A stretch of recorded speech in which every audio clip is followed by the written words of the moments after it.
UK में जी सफ़ेद farm इंतहा पसंदों ने मुल्क में गदर मचा रखा है। ख़ास तौर पर मुसलमानों और उनकी इबादत गाहों के खिलाफ हमले किए जा रहे हैं। 24 मस्जिदों की खबर भी, जिन पर अब ब्रिटेन में बड़ी कार्रवाई शुरू हो चुकी है, क्योंकि इन सभी मस्जिदों पर हेट स्पीच करने का आरोप है। मजे की बात देखिए कि इन सभी 24 मस्जिदों को पाकिस्तानी मूल के लोग चलाते हैं। पाकिस्तान जो है वो पिछले 40-50 साल मदरसों पे इन्वेस्टमेंट करता रहा। इंडिया जो है वो यूनिवर्सिटियां बनाता रहा।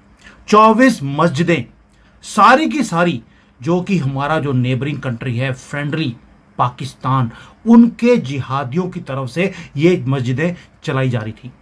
आज वो जो मदरसे हैं उधर बच्चे जवान हो गए, उन बच्चों ने क्लैशनकोव पकड़ ली और वो भारत है, वहाँ के बच्चे यूनिवर्सिटियों में पढ़ते रहे और आज वो तरक्की के रास्ते में चल पड़े। और हमारा पाकिस्तानी मोमिन पकड़ा गया गंदी हरकतें करते हुए। पाकिस्तान से गया वीजा लगवा के और वहां पे जाके उसने 11-12 साल की बच्चियों के ऊपर नजर रखना शुरू कर दी, जैसे कि इस तरह के सैकड़ों यहाँ से जाके ये हरकतें कर चुके हैं। क्या वजह है? तारड़ साहब जी, हमसे भूल कहाँ हुई, हमसे चूक कहाँ हुई, हम क्यों अपना रास्ता भूल गए? आजादी तो कटे हासिल की थी। यूके में क्या चल रहा है?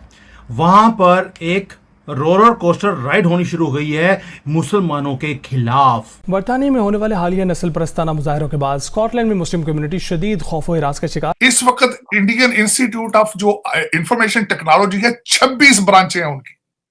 और हो क्या रहा है? ब्रिटेन ने भी शर्लॉक होम्स वाला काम कर दिया और पता लगा वहां पर वो हेट स्पीच को स्प्रेड कर रहे थे। नमस्ते दोस्तों, जय हिंद। हिंदुस्तान स्पेशल में आपका स्वागत है। दोस्तों, पाकिस्तान के लोग कहीं भी दुनिया में चले जाएं, अपने देश का नाम बदनाम करने से बाज नहीं आते। ब्रिटेन में बड़ी संख्या में पाकिस्तानी मूल के लोग रहते हैं और वहां उन्होंने मस्जिदें बना ली हैं। उन मस्जिदों में ब्रिटेन के खिलाफ नफरत सिखाई जाती है। इसलिए अब ब्रिटेन ने पाकिस्तान की 24 मस्जिदों को बंद करने का फैसला लिया है। ब्रिटेन में अब मस्जिदों पर लगाम कसने की तैयारी हो रही है, क्योंकि ब्रिटेन की सरकार का मानना है कि मस्जिदों से ही गैर मुस्लिमों के खिलाफ नफरत फैलाई जा रही है। हेट स्पीच का आरोप ब्रिटेन की 24 मस्जिदों पर है। ये मस्जिदें ब्रिटेन के लंदन, बर्मिंघम, लिवरपूल और मैनचेस्टर जैसे शहरों में हैं।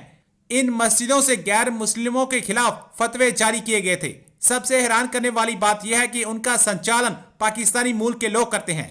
पिछले साल गाजा में जंग शुरू होने के बाद इन मस्जिदों से घृणा फैलाने की कई शिकायतें मिल रही थी। ब्रिटेन में कई मस्जिदों के मौलाना ने यहूदियों के खिलाफ जहर उगला था।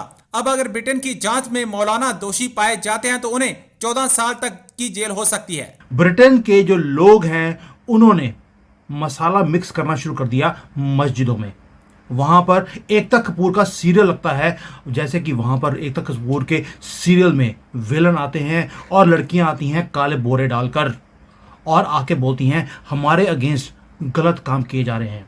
24 मस्जिदें सारी की सारी जो कि हमारा जो नेबरिंग कंट्री है फ्रेंडली पाकिस्तान, उनके जिहादियों की तरफ से ये मस्जिदें चलाई जा रही थी।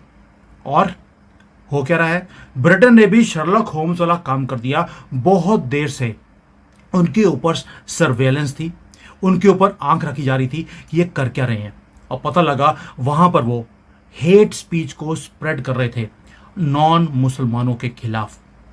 और ये ऐसा नहीं लग रहा आपको जैसे कि बॉलीवुड की कोई मूवी चल रही हो, एकता कपूर का सीरियल चल रहा हो? वही काम वहां पर हो रहा था। क्यों? हलाला वो करते रहते हैं आपस में अपनी बहनों के साथ, माँ को भी छोड़ते नहीं हैं ये लोग। और कई महीनों से ये यहाँ पर काम चल रहा था और ऐसा लग रहा था जैसे कि कैमरे लगे हुए थे, जैसे बिग बॉस में लगे होते हैं कंटेस्टेंट्स के ऊपर।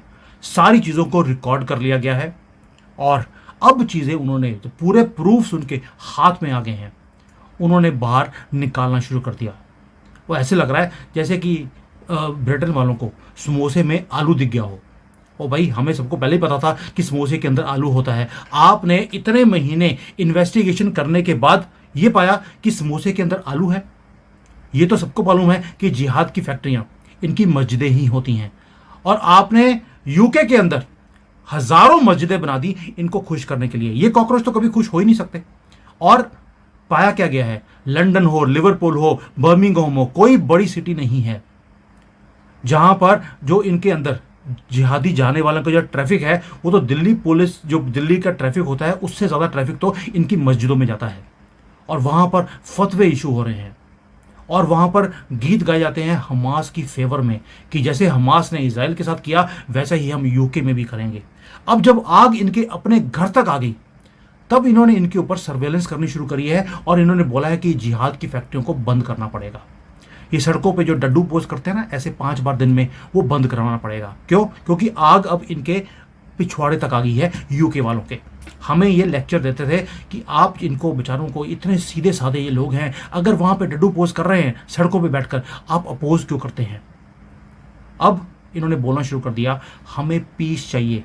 वो कहते हैं हमें पूरा का पूरा जो यूके का पीस है वो चाहिए, और ब्रिटेन वाले बोलते हैं वी वांट पीस। पाकिस्तान जो है वो पिछले 40-50 साल मदरसों पे इन्वेस्टमेंट करता रहा। इंडिया जो है वो यूनिवर्सिटियां बनाता रहा।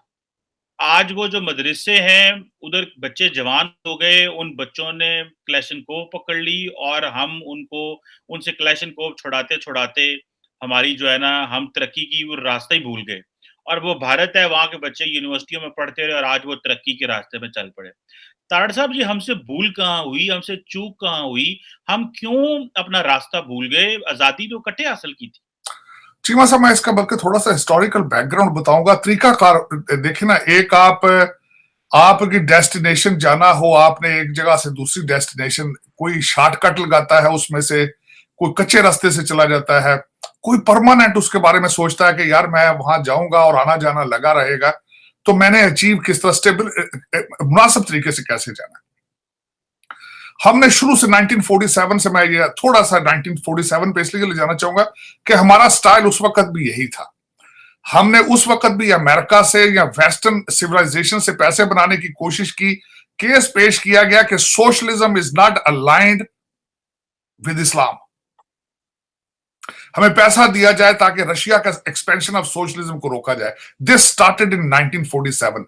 हमारे लियाकत अली खान का जो पहला ट्रिप था उसके अंदर ये डायलॉग हुआ कि socialism is not aligned with इस्लाम, हमें जमहूरियत इस्लाम के साथ अलाइंड है, हमें पैसा दिया जाए। ये उसी वक्त बातें शुरू हो गई। गोल्डन अपॉर्चुनिटी आई जब हमारे सबसे ज्यादा पाकिस्तान के फैब्रिक को नुकसान पहुंचाया जियाउल हक साहब, जब उन्होंने इस्लाम को इनडायरेक्टली नौज बिल्ला बेचा, ऑलमोस्ट जिहाद की फैक्ट्रियां बनाई सिर्फ और सिर्फ to accommodate American in Afghanistan. और उसके बाद वो जो डॉलर कंटेनरों में आते रहे हैं, आज तक हमें उनके ख्वाब नजर आ रहे हैं। एक तो उसने हमारे मुल्क का सत्यानाश किया, रंग बिरंगे किस्म का इस्लाम इन्होंने पेश किया। हर चौक हर बड़े बाजार के अंदर धमाके हुए, तबाही फेर दी उन्होंने, तबाही फेर दी।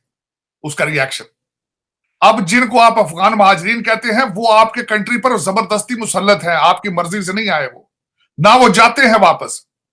मेजॉरिटी के पास शनाख्ती कार्ड है, वो किसी वक्त भी वो पैसा लेकर आपके ऊपर जो है वो हमले करते हैं, क्योंकि उनका कारोबार है जंग। अगर आप अफगानिस्तान का देखें तो guerrilla war is part of their DNA.